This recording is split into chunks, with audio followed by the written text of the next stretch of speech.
आज की इस क्लास में हम देखने वाले हैं जैव उर्वरक यानी बायो फर्टिलाइजर। बायो फर्टिलाइजर क्या होते हैं और इनकी मात्रा कितनी उपयोग करना चाहिए ताकि ये भूमि में जाके जो है जो सूक्ष्म जीव है उनको सक्रिय करे या उनकी मात्रा को बढ़ाए और किस प्रकार से फसलों को लाभ पहुंचाए। तो ये सारी मात्रा हम बराबर और बायो फर्टिलाइजर के बारे में बहुत अच्छे से समझने वाले हैं। एक एक करके हम बहुत अच्छे से पॉइंट समझेंगे और कौन से बायो फर्टिलाइजर कौन सी फसलों में उपयोग करते हैं, उनकी क्या मात्रा होती है और उनका फुल फॉर्म क्या होता है। ये सारे पॉइंट को हम एक एक करके समझेंगे। इससे पहले नमस्कार दोस्तों, मैं सचिन राय और आपके अपने YouTube channel PAT with Sachin में एक बार फिर से आपका स्वागत है। यदि आप पहली बार चैनल में विजिट कर रहे हैं तो चैनल को सब्सक्राइब जरूर कर लें ताकि आपको यहाँ पर जो है एग्रीकल्चर से संबंधित नए नए अपडेट आपको मिलते रहेगा और बेल आइकन को जरूर क्लिक करना है ताकि यहाँ पर जैसे ही मैं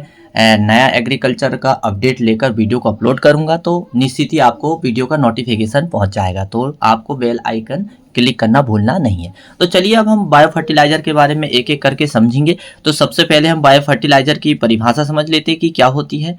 तो बहुत आसान शब्दों में समझेंगे और हालांकि मेरा ऐसा विश्वास है कि आप बायो फर्टिलाइजर के बारे में बहुत अच्छे से जानते ही होंगे, लेकिन फिर भी एक बार हम समझ लेते हैं।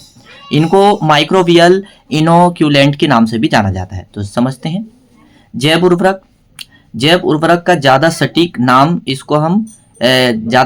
क्या होगा? माइक्रोबियल इनोक्यूलेंट।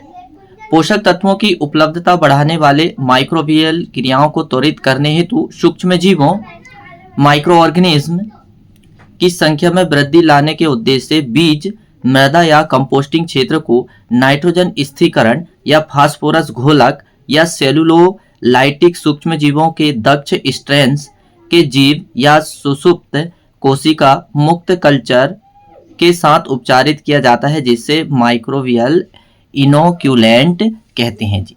ऐसी क्रिया को क्या कहते हैं? माइक्रोबियल इनोक्यूलेंट कहा जाता है। तो मैं सीधे तौर में ये कहना चाहूँगा कि जैव उर्वरक वो होते हैं जो हम बीजों में उपचारित करते हैं या फिर बीजों में उनको उपचारित करके बीजों की बुआई करते हैं ताकि वो भूमि में जाकर फास्फोरस की मात्रा बढ़ाए, नाइट्रोजन की मात्रा बढ़ाए और वातावरण से नाइट्रोजन को अवशोषित करके भूमि में छोड़े। तो ये सारे कार्य जो है बायो फर्टिलाइजर के होते हैं। तो चलिए अब हम और अच्छे से समझते हैं इसी पॉइंट को।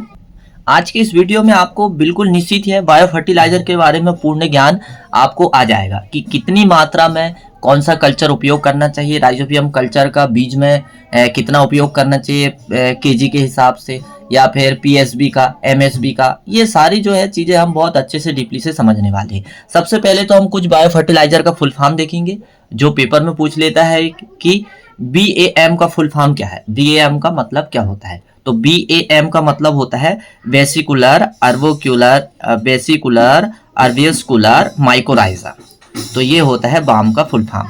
अब माइकोराइजा क्या होता है? माइकोराइजा एक फंगस होता है जो सहजीवी के रूप में पौधों की जड़ में पाया जाता है और वहां पर ये क्या करता है तो ये जैविक जो बायो फर्टिलाइजर को घोलने का कार्य करता है। अब जैव उर्वरक का उपयोग कैसे करना है? Application of bio fertiliser. तो सबसे पहले हमें जैव उर्वरक का उपयोग करने की मात्रा पता होनी चाहिए कि कितनी मात्रा कैसे उपयोग करना चाहिए। तो ये पेपर में यहाँ से बहुत इम्पोर्टेंट प्रश्न आता है तो आपको बहुत ध्यान से समझना है इसे। जो है यहाँ जो है पेपर के दृष्टि से ये बहुत महत्वपूर्ण चैप्टर आज हम देख रहे हैं, क्योंकि ये जो है चाहे छोटा लेवल का पेपर हो या बड़ा लेवल का पेपर हो, यहाँ से बहुत ही महत्वपूर्ण पूछा जाता है। अब क्या पूछा जाता है उसके बारे में हम चर्चा करने वाले हैं। तो सीड इनोक्यूलेंट यानी कि होता है बीज का उपचार करना। तो बीज को उपचार कैसे करना है? कैसे बीज को उपचारित करना है? 1 किलोग्राम बीज को उपचारित करने के लिए 5 ग्राम राइजोबियम कल्चर की जरूरत पड़ती है। बिल्कुल ये प्रश्न आता है कि 1 किलोग्राम बीज को उपचारित करने के लिए कितने ग्राम राइजोबियम की जरूरत पड़ती है? तो 5 से 6 ग्राम राइजोबियम की जरूरत पड़ती है केवल 1 किलोग्राम बीज को उपचारित करने के लिए। और यदि हम राइजोबियम कल्चर का पैकेट देखें तो एक पैकेट में जो है 200 ग्राम राइजोबियम आता है। कितना ग्राम आता है? 200 ग्राम राइजोबियम आता है। और यदि हम थोड़ा सा और समझें तो छोटे बीजों वाले छोटे बीजों वाली दलहनी जैसे दलहनी फसलों को भी हम राइजोबियम कल्चर से उपचारित करते हैं। तो छोटे बीज वाली दलहनी फसल जैसे मूंग, अरहर, मसूर, बरसीम, लूसर्न और कुल्थी एक दाल होती है, में बीज उपचार हेतु 1 हेक्टेयर में बुआई हेतु आवश्यक बीजों को 500 ग्राम राइजोबियम कल्चर से उपचारित किया जाता है।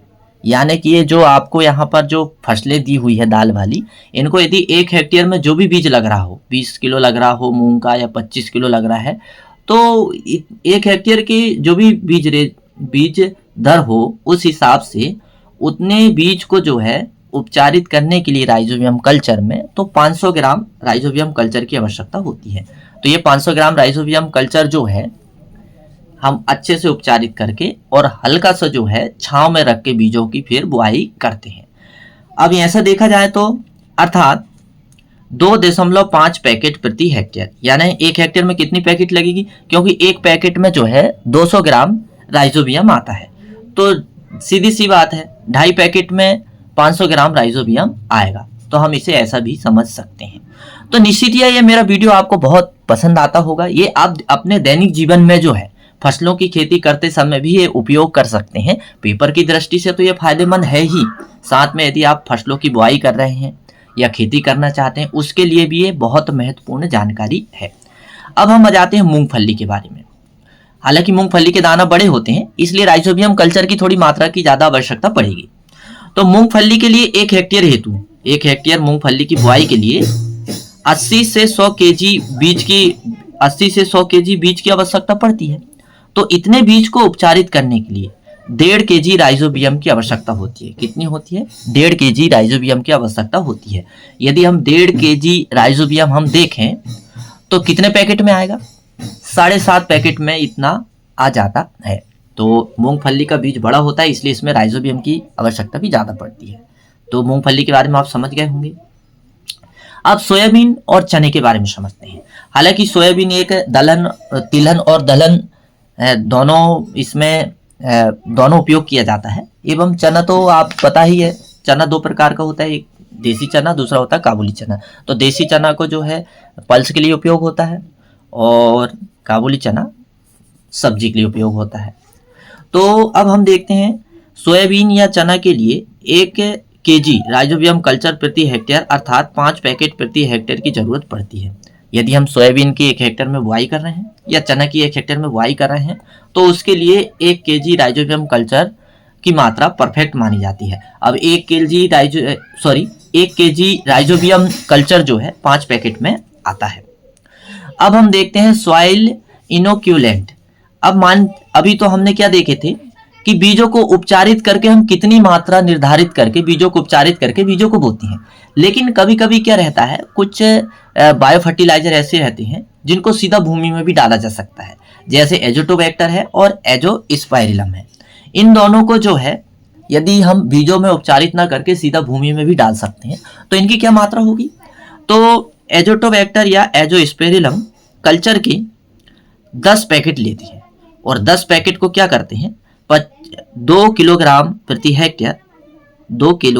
हेक्टेयर को, यानी कि 10 पैकेट में 2 किलोग्राम आएगा, 5 पैकेट में 1 किलोग्राम आता है, तो 2 किलोग्राम प्रति हेक्टेयर देना होता है। तो इसको कैसे देते हैं? 25 किलोग्राम FIM यानी फार्म यार्ड मैन्यूरी जिसे गोबर खाद कहते हैं और 25 किलोग्राम मिट्टी, ये दोनों को अच्छे से मिलाकर फिर इसमें 2 किलोग्राम कल्चर मिला के अच्छे से मिला लिया जाता है तीनों को। और तीनों को मिलाने के बाद जो है खेत में रोपण से पूर्व, जब हम धान की रोपाई करते हैं या कोई भी फसल की रोपाई करते हैं तो उससे पूर्व समान रूप से छिड़क दिया जाता है। यानी कि जितना भी क्षेत्रफल में हम लगा रहे हैं 1 हेक्टेयर का जो क्षेत्रफल है उसमें इसकी मात्रा क्या है बराबर ठीक से छिड़क दिया जाता है। तो ऐसे में भी जो है सॉइल इनोक्यूलेंट हो जाता है, यानी कि मृदा का बायो फर्टिलाइजर उपचार हो जाता है। अब इनके लाभ क्या है? देखो, जो इनके यदि हम लाभ देखें तो लाभ ही लाभ है बायो फर्टिलाइजर के, जैव उर्वरक के, क्योंकि सबसे पहला लाभ है तो ये है कि वातावरण प्रदूषण नहीं होता है और मिट्टी की उर्वरा शक्ति बनी रहती है और फसलों का उत्पादन अच्छा होता है। ऐसे तो कई लाभ है, लेकिन हम देखते हैं क्या क्या लाभ है। राइजोबियम जैव उर्वरक का हम उपयोग करते हैं, तो ये राइजोबियम जो जैव उर्वरक है प्रति वर्ष 50 से 200 केजी नाइट्रोजन प्रति हेक्टेयर प्रदान करता है भूमि में। यदि हम देखें तो 50 से 200 केजी नाइट्रोजन प्रति हेक्टेयर ये भूमि को प्रदान करता है। और सबसे मुख्य तत्व जो है पेड़ पौधों या फसलों के लिए नाइट्रोजन ही है, जो ये पर्याप्त मात्रा में भूमि में छोड़ देता है। और वही नाइट्रोजन को पेड़ पौधे या हमारी फसलें जब हम बुआई करते हैं तो वो धीरे धीरे करके लेते हैं। फिर इसके बाद में हम यदि देखें थोड़ा सा और आगे, तो यदि ये इतनी नाइट्रोजन देता है तो फसलों में वृद्धि कितनी होती है? 25 से 30% की वृद्धि फसलों में देखी जाती है। और इसके बाद में आगे क्या दिया है, और आगामी फसलों के लिए यह तो तुरंत फायदा पहुंचाता है। 25 से 30% वृद्धि तुरंत होती फसलों में, लेकिन इसके बाद भी ये आगामी फसल यानी अगली हम उस खेत में जो फसल बोने वाले हैं उसके लिए भी 40 से 80 केजी नाइट्रोजन अवशेष के रूप में बच जाती है। मतलब 40 से 80 केजी नाइट्रोजन पर्याप्त मात्रा में रहती है और वही नाइट्रोजन को फिर जब हम सेकंड फसल बोते हैं तो वो उसको मिल जाती है। अब हम देखते हैं BGA यानी ब्लू ग्रीन एल्गी के बारे में देखेंगे। ब्लू ग्रीन एल्गी यानी इसे क्या बोलते हैं? नील हरित शैवाल। और नील हरित शैवाल का उपयोग धान के खेत में ही होता है। तो आपने बहुत जहां पर धान की खेती व्यापारिक होती है तो वहां पर ऐसी तकनीकी अपनाई जाती है। हालांकि जो है मध्य भारत में तो धान की खेती ज़्यादा नहीं होती है। धान की खेती हम देखें तो उत्तरी भारत, उत्तरी पूर्व भारत में या फिर दक्षिणी भारत में ज़्यादातर जो है धान की खेती व्यापारिक होती है, तो वहाँ पर ये तकनीकी अपनाई जाती है। तो चलिए हम देखते हैं जो ब्लू ग्रीन एल्गी यानी नील हरित शैवाल जो है, यदि हम धान के खेत में इसका उपयोग करते हैं तो ये 20 से 25 केजी नाइट्रोजन प्रति हेक्टेयर प्रदान करता है।